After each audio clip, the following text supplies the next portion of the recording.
Verbomoteur.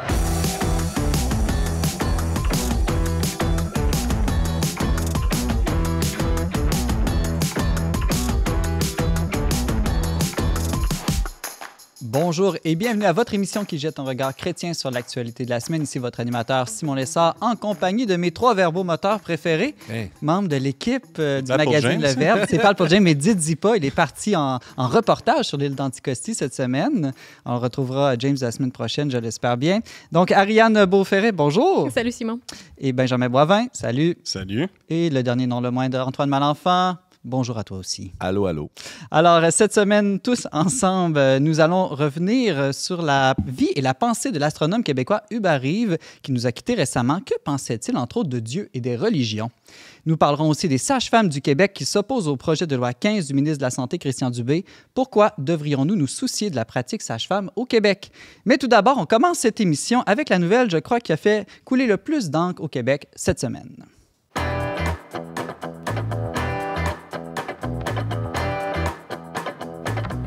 Benjamin Boivin, le gouvernement du Québec de François Legault a annoncé cette semaine une hausse des frais de scolarité pour les étudiants canadiens et étrangers afin de rétablir une plus grande équité dans le financement des universités et de protéger la langue française au Québec.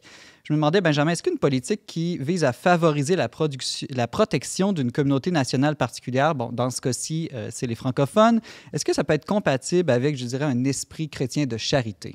Oui, je pense que c'est tout à fait le cas. Là. Dans le cas de cette politique-là, dans le fond, il y a une recherche aussi de rétablissement de l'équité sur le plan économique. Mais d'abord, comment poursuivre une politique de protection d'un groupe identitaire avec un esprit de charité? Il faut comprendre que l'idée derrière ce genre de politique-là, c'est pas nécessairement d'exclure les anglophones ou de limiter leur place dans l'espace public. Là, l'objectif, c'est de faire en sorte que la communauté canadienne-française en Amérique du Nord, et puis en particulier au Québec, puisse continuer de fleurir puis d'être une communauté, de s'offrir au monde, de faire partie d'une grande diversité de réalités nationales qui est voulue par Dieu en un certain sens. Benjamin, je t'interromps. Là, il y a sûrement en tout cas, je connais, moi, des gens personnellement qui vivent dans une grotte puis qui ne savent pas de quoi tu parles.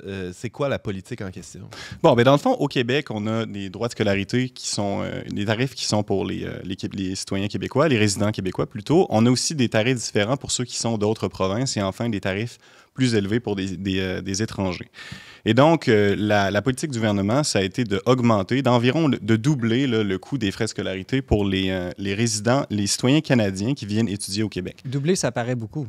Oui, ça paraît beaucoup, mais actuellement, les Canadiens hors Québec paient présentement environ 9 000 $ pour les frais de scolarité et c'est vraiment beaucoup moins que la moyenne dans l'ensemble des provinces. Là, par exemple, un Ontarien qui va à l'université en Ontario, à l'Université de Toronto, par exemple, paie beaucoup plus pour aller à l'université dans sa propre province, là où il paie ses taxes et ses impôts, qu'il ne le fait lorsqu'il vient au Québec. Donc, ça a pour effet d'attirer des populations de toutes les provinces anglophones du Canada vers trois universités en particulier, les trois universités anglophones du Québec, McGill, Concordia et puis Bishops.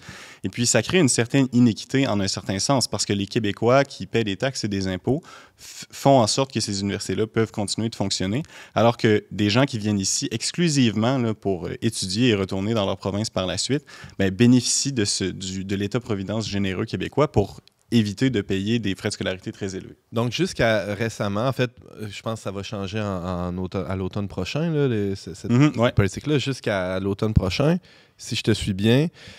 On se trouvait, nous, Québécois, à subventionner des étudiants étrangers, à leur donner un gros rabais sur leurs études ici pour qu'ils retournent ensuite.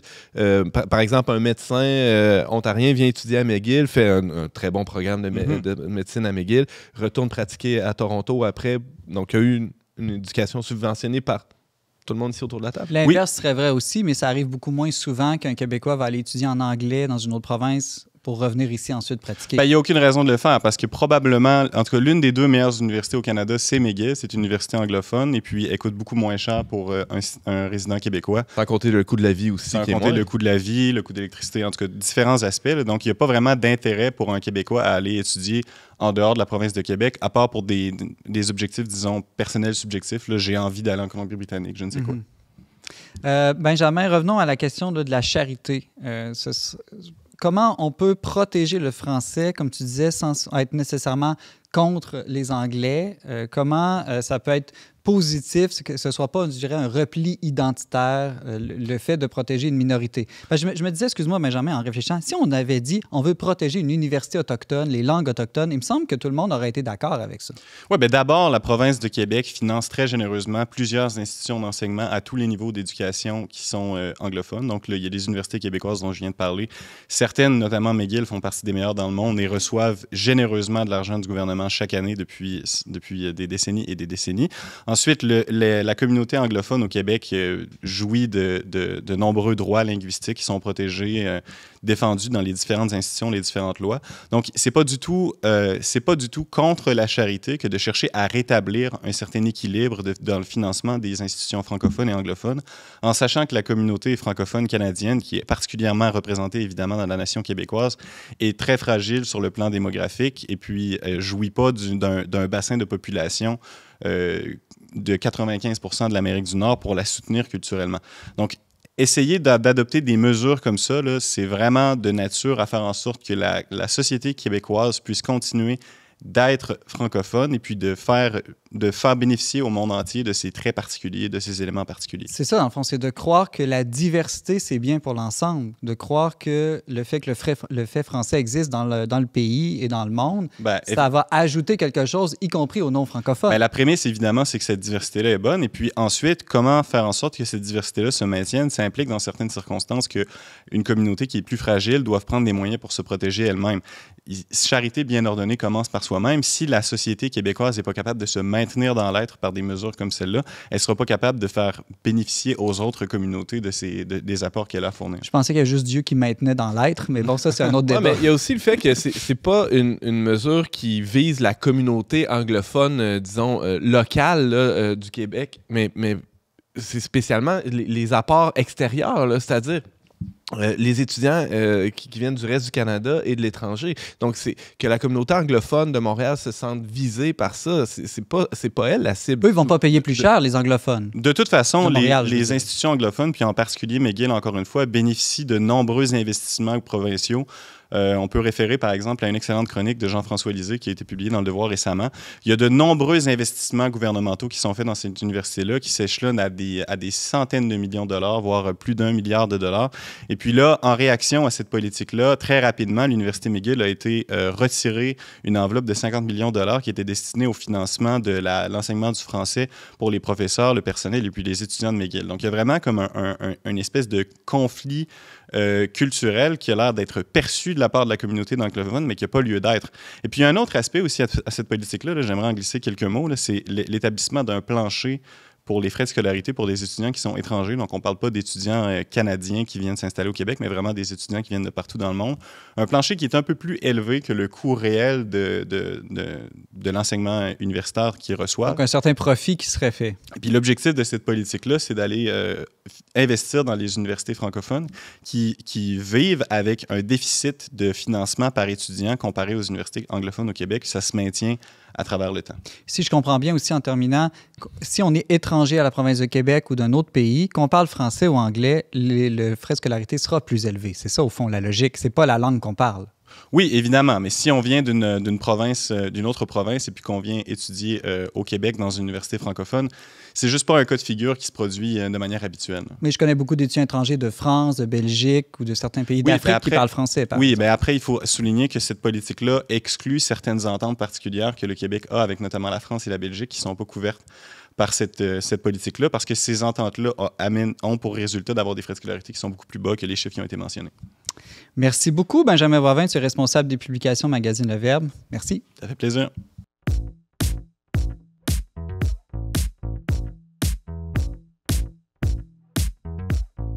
Antoine Malenfant, au printemps dernier, le ministre Dubé a déposé son immense projet de réforme de la santé, le fameux projet de loi 15 qu'il espère faire adopter avant Noël. Or, les sages-femmes du Québec s'opposent à une partie de ce projet de loi. Pourquoi, Antoine, cette forte réaction des sages-femmes du Québec? Comment leur pratique risque-t-elle d'être affectée par ce nouveau projet de loi en santé? Première raison là, qui a mené les sages-femmes à faire des sorties publiques, c'est parce qu'elles n'ont pas été invitées aux commissions parlementaires sur l'étude du projet de loi. C'est quand même assez... Il y a de quoi être outré. Là. Déjà, on les exclut je dirais, du domaine de la santé au Québec. Ouais, c'est comme si, je sais pas, là, on voulait réformer le code du bâtiment puis on n'appelait pas les architectes là, à témoigner en commission parlementaire. Ça fonctionne pas du tout. Bon, ils ont fini par se faire entendre, là, ne serait-ce que par divers communiqués de presse, les médias, des sorties publiques. Mais bon, alors, elles sont fâchées, je pense avec raison, parce que cette nouvelle loi-là, la loi 15, va avoir, je dis va avoir parce que c'est pas adopté encore, mais va avoir un gros impact sur leur pratique. Peut-être faire un pas de recul, en quoi ça consiste, cette espèce d'immense projet de loi-là. Il faut dire qu'il y a plus de 1000 articles là, qui sont à l'étude présentement dans cette grosse loi-là. La patente, là, finalement, c'est la création d'une société d'État, une nouvelle société d'État qui s'appellerait Santé Québec, qui deviendrait l'employeur unique de tous les travailleurs de la santé au Québec. En quoi ça touche les sages-femmes? Bon, ça touche les sages-femmes parce que, pas nécessairement juste à cause de ça, mais parce qu'il y a une grosse... lié à ça, une grosse volonté de centralisation. On voit la signature de la CAQ ici. Là. Parce que l'idée, c'est d'alléger la bureaucratie, d'avoir moins de paliers là, dans tout le système de santé. Barrette avait commencé en éliminant les agences régionales de santé. Mais là, on va encore plus loin. Ça implique pour les sages-femmes que leur pratique va se retrouver désormais sous tutelle d'un espèce de comité multidisciplinaire sur lequel siégeraient essentiellement des gens du personnel hospitalier et majoritairement des médecins. Les sages-femmes auraient leur voix au chapitre aussi, mais seraient une fois de plus marginalisées là, autour de ces tables-là. Donc, leur pratique, qui, jusqu'à ce jour, est une pratique autonome, professionnelle, régie par un ordre qui roule depuis... presque 25 ans déjà, là, ça date de 99, la loi sur les sages-femmes. Donc, c'est un pas en arrière. On reconnaît leur autonomie depuis presque 25 ans. On reconnaît qu'elles ont une pratique professionnelle, encadrée. On a des données là-dessus, tout va bien. Puis là, tout d'un coup, on les chapeaute, on les materne. En fait, on les paterne plus qu'autre chose. Là, je ne sais pas si le mot existe, mais... on veut surtout pas qu'elles continuent de jouir de cette autonomie-là qui leur a tant servi et qui a servi la population aussi. Est-ce que ce ne serait pas, au contraire, pour favoriser la communication entre les sages-femmes, les médecins, tous les membres du personnel de santé? Bon, c'est une belle objection. Je pense que si c'était fait de manière, disons... synodale. Non hiérarchique, là, synodale, ça serait bénéfique. Et je pense qu'il y a beaucoup de travail à faire de ce côté-là. Bon... Je ne suis pas un spécialiste. Parce qu'il demande quand même pas mal de manque de communication puis connaissance mutuelle entre le secteur des sages-femmes puis le reste des institutions de santé au Québec. Là. Quand on marche un peu d'un côté et de l'autre de cette ligne-là, on se rend compte que c'est des mondes qui ne se connaissent pas et qui ont, l'un par rapport à l'autre, beaucoup de préjugés. Et beaucoup de méfiance, en effet. Et finalement, c'est le public, c'est les patients qui en pâtissent. Donc... Oui, je pense que c'est bien là, d'avoir justement une espèce de comité multidisciplinaire, mais qu'ils deviennent, disons, garants ou supérieurs à cette autonomie-là des sages-femmes. Là, c'est peut-être là que le bas blesse. Antoine, j'aimerais savoir pourquoi, selon toi, c'est important qu'on se soucie du sort des sages-femmes, de la pratique sage-femme au Québec. Qu'est-ce que ça apporte à une société? Bon, vous sentez un peu on sent que tu es pour. D'a priori, là... de parti pris. Faut dire que, en tout cas, dans ma vie personnelle, on a bénéficié des immenses avantages du système hospitalier, de la naissance en milieu hospitalier et de la naissance en maison de naissance. Donc, ton point de vue personnel, c'est pas un est bon, l'autre est mauvais. Non, pas du tout. Mais je pense qu'il faut bien reconnaître à sa juste valeur chacun des deux éléments. Du côté des sages-femmes, ce que j'ai pu observer, c'est qu'elles sont des alliés pour tous ceux qui s'intéressent à la nature des choses, à la physique là, d'Aristote. Qu'est-ce que c'est qu'un accouchement, l'accouchement physiologique, est très bien connu et je dirais avec une très grande lucidité, très bien maîtrisée là, dans ses aspects physiologiques, dans les processus physiologiques par les sages-femmes. Et aussi vraiment bien communiqué aux clients. Là. Oui. Ça, c'est une bonne différence avec le rapport qu'on a avec un médecin. Alors, le consentement éclairé, si cher là, à la médecine moderne, là, finalement, ça reste malheureusement bien souvent théorique. C'est-à-dire qu'on doit s'assurer que le patient consent à tous les actes, mais moi, j'ai vécu ça, j'ai vu ça souvent, un acte médical qui est posé sans même avertir la femme, sans même lui communiquer les tenants et aboutissants de cet acte-là, sur son propre corps. Ce que les sages-femmes ne font jamais, elles ont vraiment un immense souci de respecter l'intelligence, la liberté, la responsabilité de la patiente qui est devant eux. Ariane, tu as accouché de quelques enfants. Je ne sais pas si tu l'as fait avec l'aide de sage-femme. Quel est ton regard de maman sur la pratique sage-femme? Moi, j'ai seulement vécu en milieu hospitalier. Non pas parce que je n'appréciais pas les maisons de naissance, mais j'avais eu la chance d'être suivie par la même médecin dont la vocation était uniquement l'accouchement. Donc, j'ai trouvé ça très beau. Dans le milieu hospitalier, c'est vrai que parfois, on est laissé un petit peu dans le noir. Sur qu'est-ce qu'il se passe. On ne nous informe pas beaucoup et on manque un peu d'accompagnement aussi. Dans le sens que, moi, par exemple, je me souviens très bien, pour mes accouchements, on me disait, bon, quand vous serez prête à pousser, vous nous appelez et tout. Mais pour un premier accouchement, j'étais là, mais je ne sais pas. Qu'est-ce que ça veut dire? Oui, qu'est-ce que ça veut dire? Qu'est-ce que vous attendez de moi? Et c'est un cadre aussi, comme qui est très médical, où on veut tellement limiter les risques, on prend tellement de mesures, c'est beaucoup plus invasif aussi. Donc, je pense que ça peut entraîner peut-être plus d'inquiétude au niveau de la femme qui accouche. Quelque chose d'anxiogène là-dedans. Quelque chose d'anxiogène et peut-être que ça augmente aussi les interventions. Bon, justement, parlant d'intervention, il me reste quelques secondes. Je pense qu'il faut voir que oui, il y a un accompagnement humain, il y a quelque chose de l'ordre psychologique, de la relation qui est nettement supérieure, à mon sens, parce qu'on se donne le temps. Mais on pourrait se dire, mais ça doit coûter une fortune, ça coûte 3 fois moins cher à l'État, un accouchement naturel en maison de naissance versus en milieu hospitalier.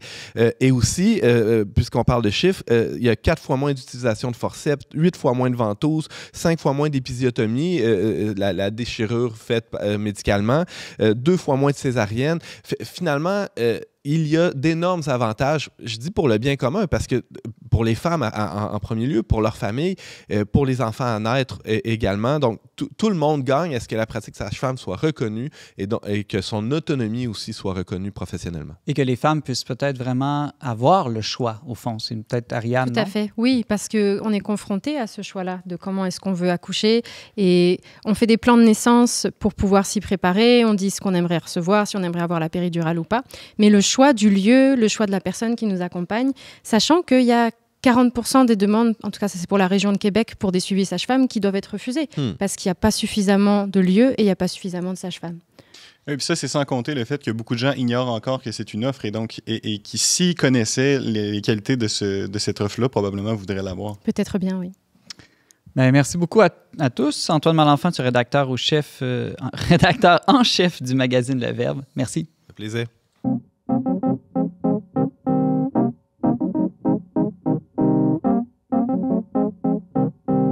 Ariane Beauferré, le célèbre astronome québécois Hubert Reeves, est décédé le 13 octobre dernier à l'âge de 91 ans.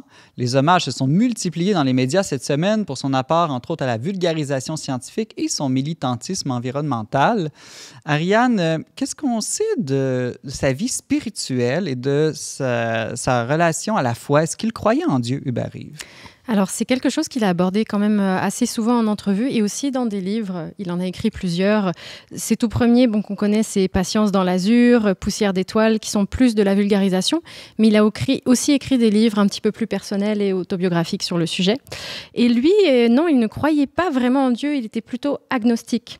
Sa position, c'était... Il reconnaissait que tout le monde cherche un sens à sa vie et se pose ces questions-là. Il trouve que c'est quelque chose de naturel et normal.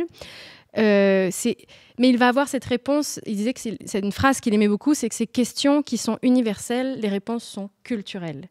Donc pour lui, c'est des questions auxquelles on répond dans notre culture. Il dit que lui, il a grandi dans un milieu catholique, mais s'il avait grandi en Inde ou en Chine, sa culture lui aurait apporté d'autres réponses. Peut-être qu'il aurait cru à la réincarnation ou ce genre de choses. Et donc, il a finalement décidé de refuser de se positionner et de dire, à partir de sa position scientifique, de dire je n'ai aucune preuve de l'existence de Dieu, aucune preuve de sa non-existence. Et il dit aussi, ce que je remarque d'ailleurs, c'est que toute preuve est inutile aux croyants. Chercher une preuve est vain. La croyance n'est pas la rationalité. Donc, cet homme qui a passé sa vie à contempler les étoiles, l'univers, la création, on dirait qu'il n'est pas arrivé à remonter jusqu'au Créateur. Pourquoi, selon toi? Non, parce qu'il refuse l'acte de foi. Ce qui est particulier en science, mais je pense que c'est parce qu'il provient du domaine de la physique nucléaire, qui est proche des mathématiques aussi, où c'est une science qu'on pourrait dire, il utilise le terme objective, parce que on fait une expérience, on peut la renouveler, on va obtenir à peu près tout le temps les mêmes résultats. La distance entre la Terre et la Lune, on peut faire différentes mesures, mais on va réussir à préciser notre réponse qui va être considérée comme réelle et objective et qui ne va pas tant changer dans le temps. C'est une connaissance qui va être considérée fiable. Et il va considérer qu'on ne peut pas avoir ça pour découvrir Dieu, donc on ne peut pas avoir de réponse sur l'existence de Dieu. C'est vraiment un positionnement de scientifique, mais qui reste sur vraiment le fonctionnement de la science au niveau des sciences naturelles uniquement. C'est un problème épistémologique, finalement. Épistémologique, oui. On pourrait le positionner dans le positivisme ou post-positivisme. Comme si la seule connaissance vraie ou certaine venait de la méthode scientifique, en oubliant, au fond, que la méthode scientifique vient elle-même de raisonnements philosophiques. Tout à fait. Qui ne sont pas scientifiques, mais qui sont dans l'induction, une logique, la déduction et la méthode hypothético-déductive, elle s'est développée à partir de grandes réflexions philosophique qu'on a déjà eu au niveau de l'Antiquité, et lui-même le reconnaît. Mais il va dire que ça nous permet une certaine objectivité, alors que la religion, il va la considérer comme étant subjective. Donc chacun va choisir finalement la réponse qu'il va donner au sens de sa vie, à l'existence de Dieu. Et il dit qu'un chercheur peut tout à fait être croyant et être un excellent chercheur, mais pour lui, il refuse de se positionner là-dessus. Est-ce qu'on pourrait dire que c'est une position plus humble, le fait de dire « je ne prends pas position, je ne sais pas » ? Alors, ça peut sembler humble. C'est Socrate qui dit « je sais que je ne sais pas ». C'est vraiment vivre dans un certain mystère. Le problème, c'est que dans le concret de la vie, on se positionne forcément. On ne reste jamais dans une position de « je ne sais pas ». Parce que si on dit « je ne sais pas si Dieu existe », ça veut dire qu'on ne prie pas, qu'on ne s'investit pas dans une communauté religieuse. Ça veut dire que peut-être... L'enseignement qu'on va donner à nos enfants va être très différent. Oui, et peut-être que même le fondement moral de notre vie, il va se baser sur quoi ? Et ça va se baser sur ce qu'on a reçu dans notre culture, mais ça vient d'où ? Toutes les grandes tendances qu'on peut observer, et c'est là le problème quand on utilise seulement la méthode scientifique des sciences naturelles et qu'on dit, voilà, je veux quelque chose d'absolument objectif, mais c'est toujours en partie subjectif à partir du moment où on étudie les cultures et l'influence humaine. Il y a toujours une part de subjectivité. Pourquoi ? Parce qu'on a une perspective qui va changer, parce qu'on a des valeurs qui vont influencer notre travail. Et donc forcément... dire « je sais que je ne sais pas, donc je reste dans le mystère », c'est se positionner et se dire j'agis, mais je ne sais pas d'où vient ma décision je finalement. Je sais que je ne sais pas comment éduquer mes enfants. Malheureusement. C'est dommage. Mais moi, je pense vraiment que c'est une fausse humilité. Là. Avec Benoît XVI, qui a beaucoup parlé de ça, je pense que ce n'est pas de l'humilité pour vrai. De dire que en dehors d'un certain mode de connaissance, il n'y a pas de certitude et donc il faut être humble et accepter qu'on ne sait pas.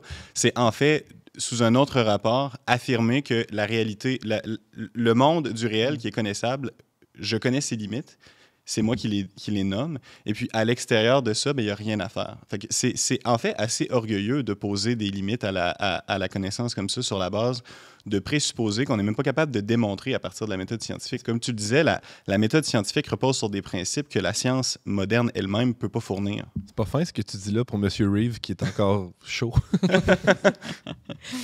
Bon, merci beaucoup, Ariane. Malgré tout, Hubert Reeve, c'est quand même un humaniste. Oui. Il était très touché aussi. Il disait que la compassion, c'était l'une de ses vertus préférées. L'une de ses phrases préférées, c'est une phrase de la Bible qui est de ne pas lancer la première pierre, en fait. Donc, ça ne voulait pas dire, le fait qu'il soit agnostique, qu'il était désintéressé du monde et des personnes autour de lui. Là, absolument pas. Ariane Beauferré, tu es membre du conseil éditorial du magazine Le Verbe. Merci. De rien.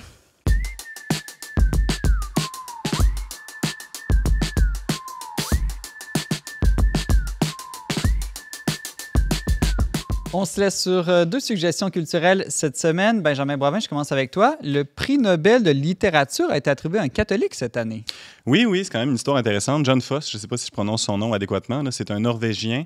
le prix Nobel de littérature est attribué par l'Académie suédoise. Ils ont tendance à avoir une proportion non négligeable de Scandinaves parmi leurs lauréats. Les coquins. Mais dans tous les cas, c'est un dramaturge contemporain qui est quand même un auteur assez reconnu dans les milieux plus savants. Il risque de devenir... Aussi. Oui, très prolifique. Il risque de devenir plus connu dans les milieux, dans la littérature populaire, désormais qu'il a reçu le prix Nobel de littérature. Et maintenant que tu en parles au verbomoteur, les gens vont s'arracher. Ben oui, c'est fini. Là. Ouais. Il est connu pour une importante œuvre de dramaturgie. Donc, c'est avant tout un auteur du milieu du théâtre, mais il a aussi écrit plusieurs romans. C'est anciennement un alcoolique assez notoire, en fait. Il a vécu une vie assez dure pendant plusieurs années de sa vie. Très récemment, il s'est converti. Dans les dernières années, il s'est converti au catholicisme. Il a beaucoup changé sa vie. Il s'est remarié. Et puis, il a continué d'écrire. Il a écrit notamment là, ce qui est souvent considéré comme son chef-d'œuvre, une septologie, c'est-à-dire une œuvre en 7 parties, publiée en 3 volumes. On reconnaît la signature de la littérature moderne dans ces complications-là, qui est toute d'une phrase. Et donc, il y a une majuscule au début, un point à la fin, et puis entre les deux, il y a des virgules, des points-virgules et tout ce qu'on veut. OK, donc sur les 3 volumes, il y a une seule phrase, c'est ça? Si ma compréhension des choses est la bonne, c'est exact. C'est lisible, ça? Moi, en tout cas, j'ai essayé de le lire et puis j'ai trouvé un peu difficile, mais j'ai trouvé une alternative. Moi, j'aime beaucoup écouter des livres audio et j'ai trouvé que c'était quand même intéressant d'aller chercher un livre audio avec un bon acteur qui peut donner du rythme à ça. Et ça, en fait, ça s'entend beaucoup mieux que ça se lit. Et je pense que peut-être qu'on voit en fait le dramaturge à l'œuvre à travers ça. Alors, je vois que tu as un livre devant toi. Comment ça s'intitule? Oui, bien ça, c'est l'autre nom. Hein. L'autre nom, c'est le premier de 3 volumes de ce chef-d'œuvre-là du littéraire John Foss. C'est le seul qui est publié en français pour le moment, mais probablement que la publication et la traduction va s'accélérer dans les prochaines années. Rapidement, de quoi ça parle? Dans quel univers? Il y a quelque chose d'un peu autobiographique dans ce roman-là. On est vraiment dans un univers scandinave où il y a un personnage et son alter ego. Il y a des thèmes de la vie de John Foss qui sont explorés, donc l'art, l'écriture, la dépendance à l'alcool aussi. Moi, je suis au tout début du livre. J'ai pas davantage à vous dire, mais j'ai hâte de le découvrir puis de voir aussi... T'es encore dans la première phrase du livre. Ouais, c'est ça. Mais j'ai hâte aussi de voir comment la foi s'est exprimée dans cette œuvre-là, parce qu'après tout, l'épitaphe, c'est pas rien. Là, c'est un passage de l'Apocalypse et puis de l'Agnus Dei. Donc, c'est pas une conversion qui est sans impact sur son œuvre artistique, semble-t-il. Wow. Alors, ça s'intitule L'autre nom de John Foss. C'est publié aux éditions Christian Bourgeois en 2021. Merci beaucoup, Benjamin. Bienvenue. Antoine, un nouvel album pour Évelyne Brochu au Québec. Oui, Évelyne Brochu et son comparse là, de créatif, Félix Diotte, ils travaillent toujours ensemble, ces deux-là. C'est pas très connu là, sur les radios populaires, là, mais bon, si on est attentif, là, ça se peut qu'on l'entende ici et là. C'est quoi le titre de l'album? Évelyne Brochu vient de sortir Le Danger. C'est un peu dansant. D'ailleurs, je pense qu'on va écouter une pièce là, qui est très dansante, qui s'appelle d'ailleurs Quand je danse. Alors, c'est ceux qui aiment, je pense, à Désenchanté de Mylène Farmer, là, c'est très, très dansant. Encore une fois, un petit beat un petit peu disco. Et Françoise Hardy, des thèmes... Il y a une chanson sur Paris qui est magnifique, des thèmes très franco-français. C'est une grande amoureuse de Paris. Alors, c'est ça, j'invite les gens à l'écouter. Très sensuel, très, très, très sensuel dans les textes. Ça s'écoute très bien. Merci Antoine. D'ailleurs, on va écouter ça. On se laisse cette semaine sur la chanson Quand je danse de l'actrice et chanteuse québécoise Évelyne Brochu. C'est tiré de son plus récent album Le Danger, sorti le 15 septembre dernier. Merci beaucoup d'avoir été avec nous cette semaine. Je remercie Antoine, Benjamin et Ariane d'avoir partagé leur opinion sur l'actualité de la semaine. Merci à Marianne Martin et Barthélemy Rieux à la technique. N'oubliez pas que vous pouvez toujours nous écrire à verbomoteur@le-verbe.com et aussi réécouter cette émission, la partager, nous donner votre opinion sur les réseaux sociaux YouTube et Facebook. C'était Simon Lessard à l'animation. On se donne rendez-vous la semaine prochaine pour une autre émission des Verbomoteurs. J'ai gardé ma bouche pour lui et dans l'oreille je lui ai dit quand je danse la la la, quand je danse je t'aime, quand je danse je t'aime, quand je danse la la la, quand je danse je t'aime, quand je danse je t'aime.